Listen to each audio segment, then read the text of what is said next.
Hey guys, and welcome to part 13 of the Pokemon Gold walkthrough. This is going to be a pretty quick part because all I really do is traverse the areas of Route 36 and 37, fight about 4 trainers or so, not too many, there's like one hidden item here, and that's about it.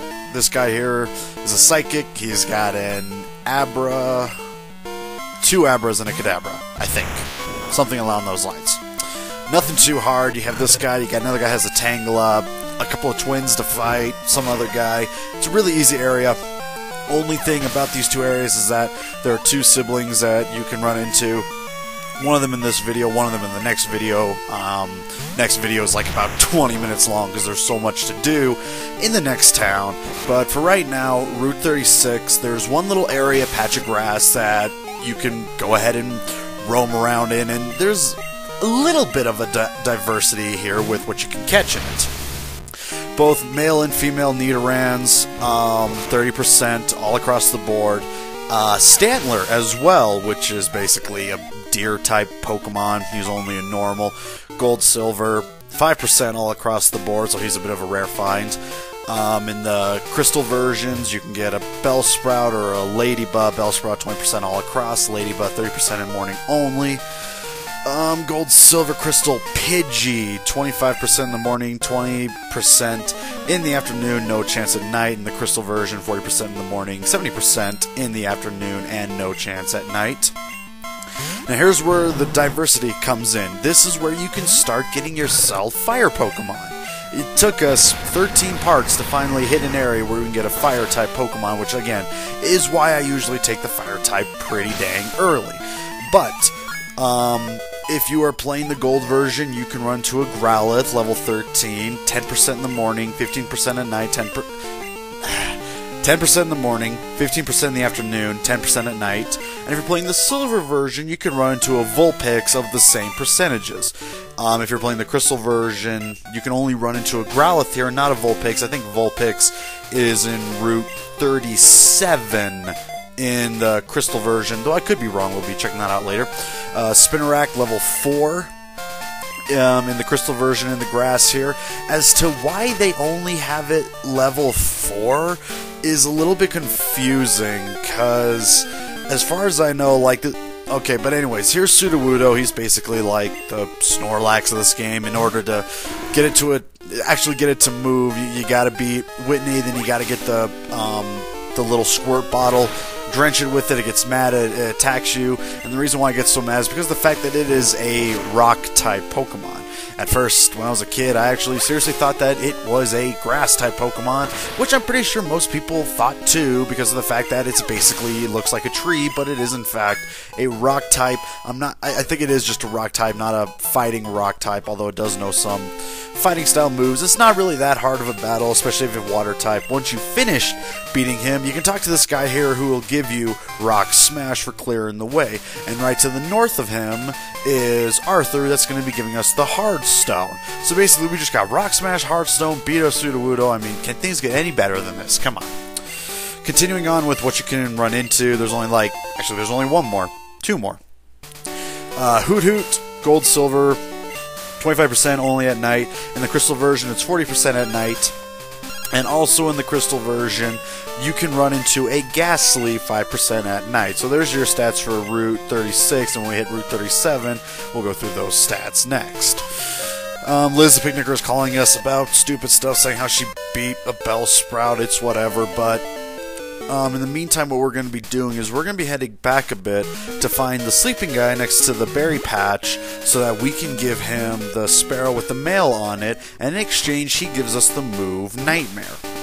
So, that's, for a small trip having to go back, it's actually not that bad, considering the fact that since Sudowoodo's no longer blocking the path, we can traverse this area extremely easily, and that's one of the main things why I did like about Generation 2. It was a little bit easier to traverse a good majority of the map, I mean, in Generation 1, it's not extremely hard, it's not too difficult, but at the same time, it feels so much faster in this one. I don't know what it is. But anyways, we're going to be heading back. I'm going to be going into the Pokemon Center because a lot of my move sets have run out because I hardly ever use the Pokemon Center. And here we go, we be continuing on.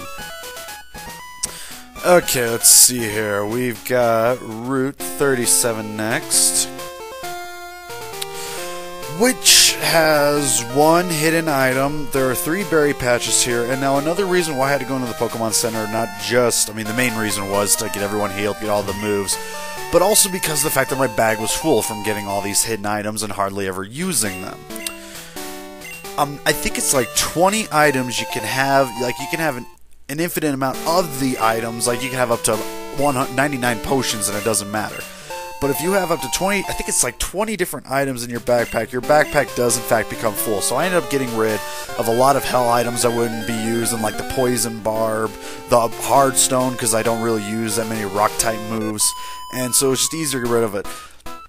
Checking out those 3 areas, you get 3 different colored apricorns. I'm just going to end up throwing those also into the PC because, you know, that I really have no use of going to Kurt to getting other types of Pokeballs.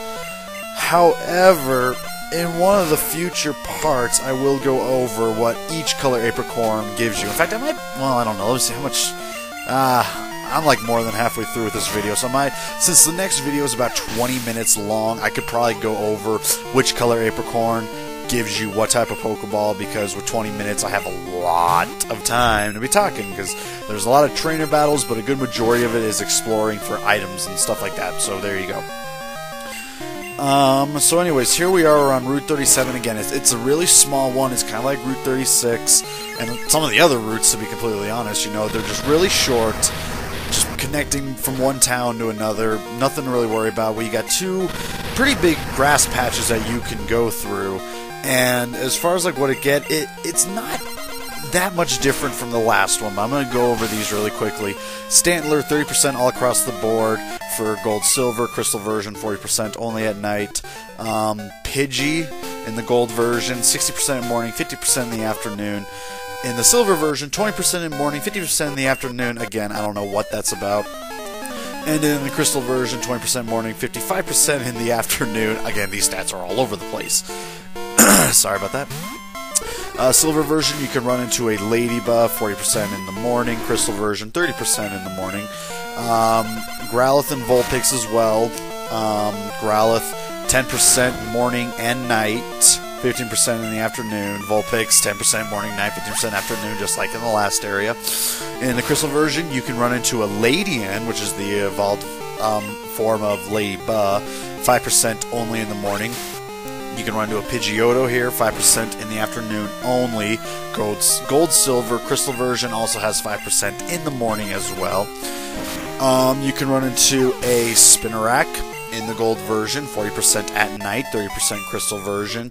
And then Hoot Gold Silver Crystal. In Gold and Crystal, it's 20% at night. Silver version is 60% at night. And then Crystal version, you can run into Noctowl, and Ariados, 5% at night for both of them. I'll see you guys in part 14.